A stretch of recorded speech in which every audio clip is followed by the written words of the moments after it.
Kita akan mulai dengan pengecatan FA ya, Persten atau Persian Blue Stain. Biasanya ini dipakai untuk melihat simpanan besi pada sumsum tulang, juga untuk melihat hemosiderin pada eritrosit muda pada sel retikulum. Ini indikasinya untuk bagi pengecatan rutin untuk menilai kondisi umum pada pembacaan sumsum tulang. Kemudian kecurigaan adanya gangguan defisiensi besi, serta menentukan klasifikasi dari MDS.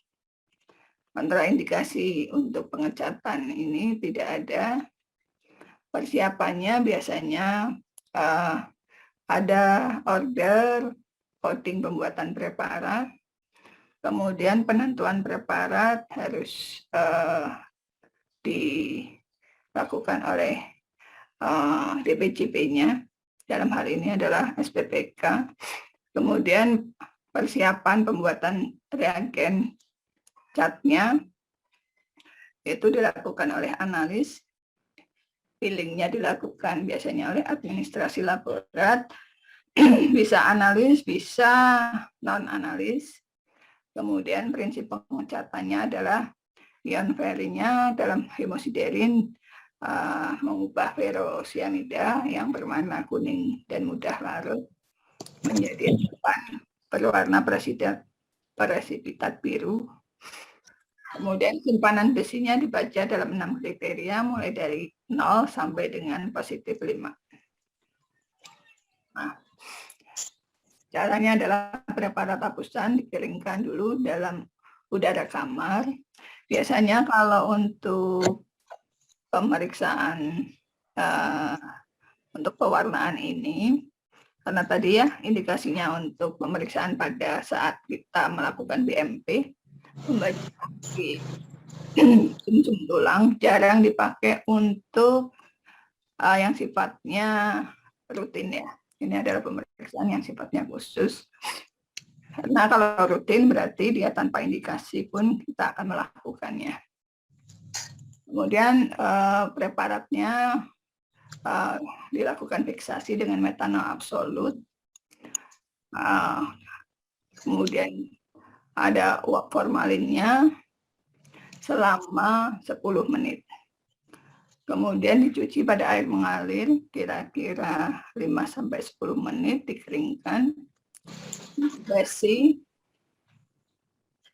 di dalam ini ya, HCl selama 5-10 menit. Kemudian ferrosianidanya dimasukkan dalam larutan HCl. Kemudian baru kita masukkan preparat hapusan yang tadi yang mau kita lihat untuk apa? Untuk sediaan besinya. Kemudian dibilas, kemudian lakukan counter stain dengan dikasih sapmanin selama 30 detik. Kemudian dibilas, keringkan. Kemudian pembacaannya dan pelaporannya tidak lepas dari hasil pembacaan dari morfologi yang memakai pengecatan KIMSA. Verifikasi dan legalisasi dilakukan oleh DPJP. Nah, pasca tindakan pengecatan, kita biasanya lakukan arsip, baik itu data maupun preparatnya. Kemudian pengiriman hasil dilakukan biasanya oleh ada ekspedisi, karena ini biasanya dilakukan di rumah sakit ya, tidak mungkin di lab-lab yang mandiri, karena ini satu kesatuan dengan perawat inap biasanya. Dari kegiatan BMP. BMP biasanya bisa dilakukan di ruang OK, bisa juga di ruang tindakan khusus. Kemudian hasil ini pun tidak lepas dari melihat gejala kliniknya, riwayat penyakitnya, dan adanya komunikasi dengan dokter perujuk, dalam hal ini adalah klinisi, bisa dari internal, bisa dari anak, juga bisa dari bedah. Itu biasanya yang lebih banyak mengirim adalah itu. Ada satu hal yang mesti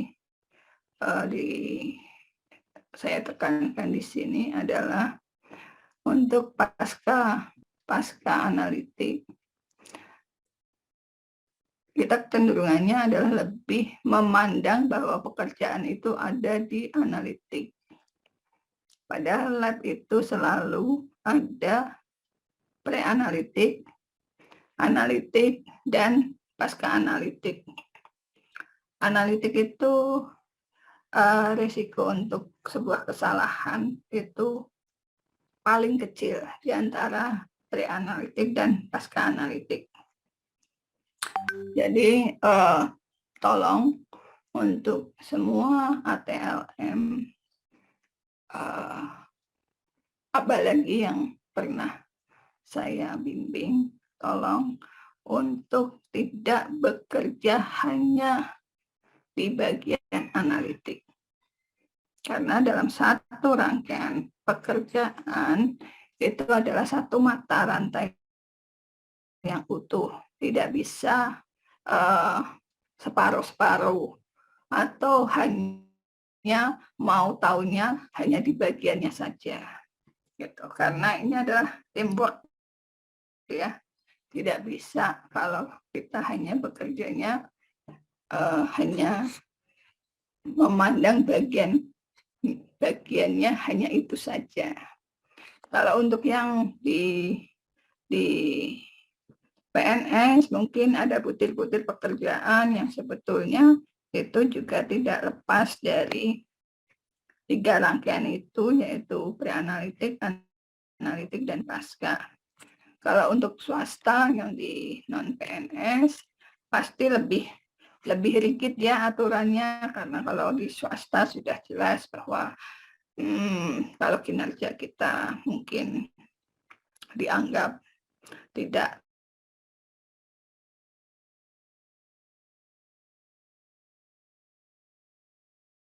dari tim manajemen. Nah, saya berharap dari teman-teman, karena ini semua rata-rata pasti sudah bekerja ya, mungkin hanya sebagian kecil yang belum bekerja. Jadi saya berharap bahwa di tempat pekerjaan jangan hanya fokusnya pada saat analitik aja. Bahkan ada yang ATLM yang kadang-kadang lupa bahwa administrasi pun juga bagian dari pekerjaan ATLM. Jadi karena apa? Karena pada saat pre-analitik sebetulnya yang menerangkan ke pasien tentang persyaratan sampel dan sebagainya kan tidak mungkin orang administrasi yang tanpa adanya pengetahuan tentang persyaratan sampel, dia tidak akan mungkin bisa untuk menjelaskan kepada pasien. Kemudian tentang kegiatan-kegiatan di akreditasi pun itu sebetulnya juga bagian dari sebuah pekerjaan. Karena yang kamu tulis adalah yang kamu kerjakan. Ketika kamu mengerjakan tanpa mendokumentasikan, artinya apa? Artinya timbul pertanyaan, apakah betul kalian bekerja? Jadi tolong, karena saya sedih loh kalau selalu urusan akreditasi itu menjadi momok, padahal itu bagian dari seluruh rangkaian pekerjaan. Hari ini mengerjakan apa, harusnya misal, alatnya sudah langsung pada saat mau pasiennya sudah selesai, itu harusnya sudah mulai menulis. Oh, alat ini dikerjakan sekian jam, dari jam berapa sampai jam berapa, yang melakukan itu pengerjaannya siapa. Itu harusnya ada data tersebut. Nah, bagaimana kalau untuk urusan preparat? Sama, harus ada arsip. Arsip biasanya kita ada tempat ya, tempat khusus by pasien, itu bisa dibikin pakai amplop atau apapun, dan itu masuk di dalam dokumen rekam medik. Maksudnya rekam medisnya tentu berbeda ya dengan rekam medis yang biasa. Biasanya ini disimpan di lab, ada rak khusus, ada nomornya, rekam medisnya juga ada. Nah, dan disimpan dalam posisi yang kering. Sehingga ketika terjadi diskusi dengan dokter klinisi, bukti dari bacaan kita itu masih tetap dalam kondisi yang bisa dipertanggungjawabkan.